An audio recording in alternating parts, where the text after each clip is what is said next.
আসসালামু আলাইকুম ওয়া রাহমাতুল্লাহ।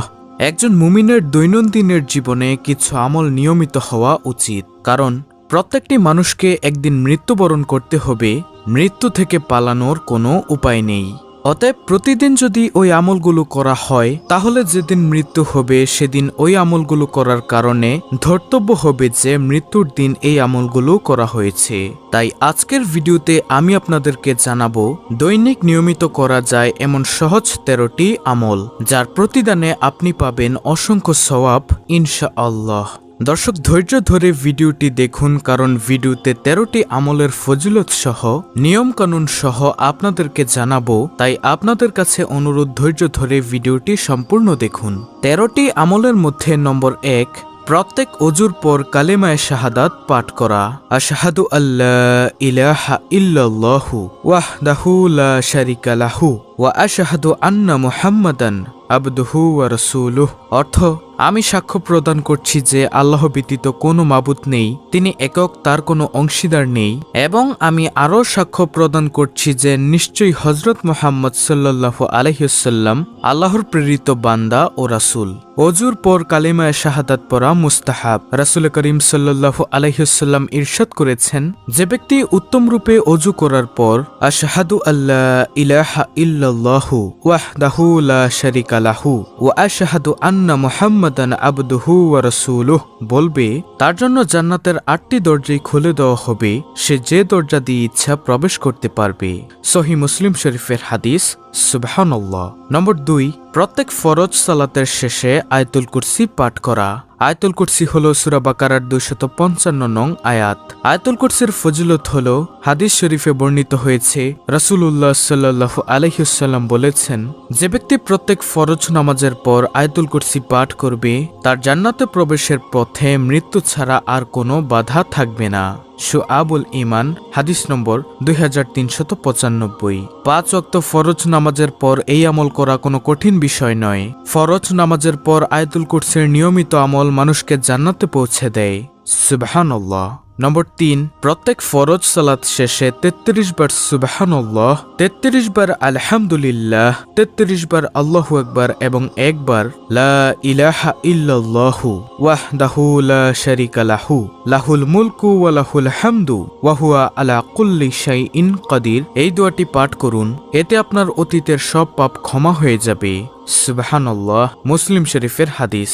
সেই সাথে জাহান্নাম থেকে মুক্তি পেয়ে যাবেন, কেননা দিনে 360 বার এই তাসবিহগুলো পড়লে জাহান্নাম থেকে মুক্ত রাখা হয়, আর এভাবে 5 ওয়াক্ত সালাতে 500 বার পড়া হচ্ছে। মুসলিম মিশকাত। নম্বর 4, প্রতি রাতে সূরা মুলক পাঠ করুন, এতে কবরের শাস্তি থেকে মুক্তি পেয়ে যাবেন। সুবহানাল্লাহ। সহিহ নাসাই। যে ব্যক্তি প্রতি রাতে সূরা মুলক পাঠ করবে, পাঠকারীর জন্য সূরাটি কিয়ামতের দিন সুপারিশ করবে, তাকে কবরের আযাব থেকে হেফাজত করবে, এবং সূরা মুলক অত্যন্ত তাৎপর্যপূর্ণ একটি সূরা। আল্লাহ তাআলার রাজত্ব, কর্তৃত্ব ও মহত্বের বর্ণনার মাধ্যমে শুরু হয়েছে এ সূরা। 5 নম্বর আমল, নবীজি সাল্লাল্লাহু আলাইহি ওয়াসাল্লামের উপর দুরূদ পাঠ করুন, সকালে 10 বার এবং সন্ধ্যায় 10 বার। দুরূদে ইব্রাহিম পড়বেন, যেটা আমরা নামাজের মধ্যে পাঠ করে থাকি। সকালে 10 বার এবং সন্ধ্যায় 10 বার দুরূদ পাঠ করার ফজিলত হল, এতে আপনি নিশ্চিত রাসূলুল্লাহ সাল্লাল্লাহু আলাইহি ওয়াসাল্লামের সুপারিশ পাবেন। সুবহানাল্লাহ। নম্বর 6, সকালে 100 বার ও বিকালে 100 বার সুবহানাল্লাহিল আজিম ওয়া বিহামদিহি পাঠ করুন। এতে আল্লাহ তাআলা আপনাকে সৃষ্টিকুলের সমস্ত মানুষ থেকে বেশি মর্যাদা দান করবেন। সুবহানাল্লাহ। নম্বর 7, সকালে 100 বার ও সন্ধ্যায় 100 বার সুবহানাল্লাহি ওয়া বিহামদিহি পাঠ করুন। এতে কিয়ামতের দিন আপনার চেয়ে বেশি সওয়াব নিয়ে আর কেউ উপস্থিত হতে পারবে না। মুসলিম শরীফের হাদিস। সুবহানাল্লাহ। নম্বর 8, সকালে ও বিকালে 100 বার সুবহানাল্লাহ, 100 বার আলহামদুলিল্লাহ, 100 বার আল্লাহু আকবার এবং 100 বার লা ইলাহা ইল্লাল্লাহ পাঠ করুন।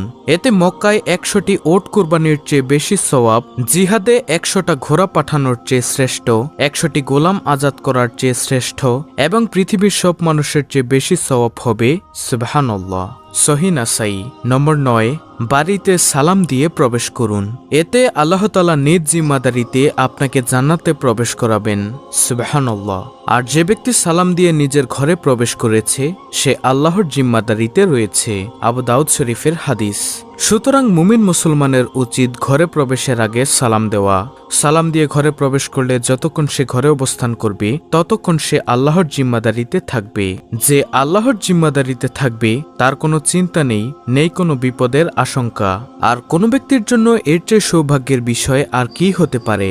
আল্লাহ তাআলা মুসলিম উম্মাহর সবাইকে ঘরে প্রবেশ করার সময় সালাম দেওয়ার মাধ্যমে মর্যাদা ও সম্মানের এ ফজিলত অর্জন করার তৌফিক দান করুন, আমিন।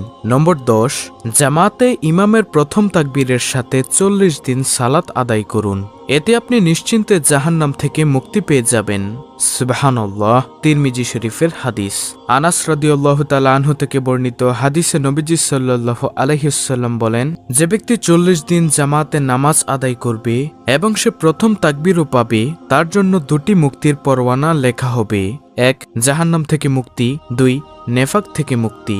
সুনানে তিরমিজি হাদিস নম্বর 241।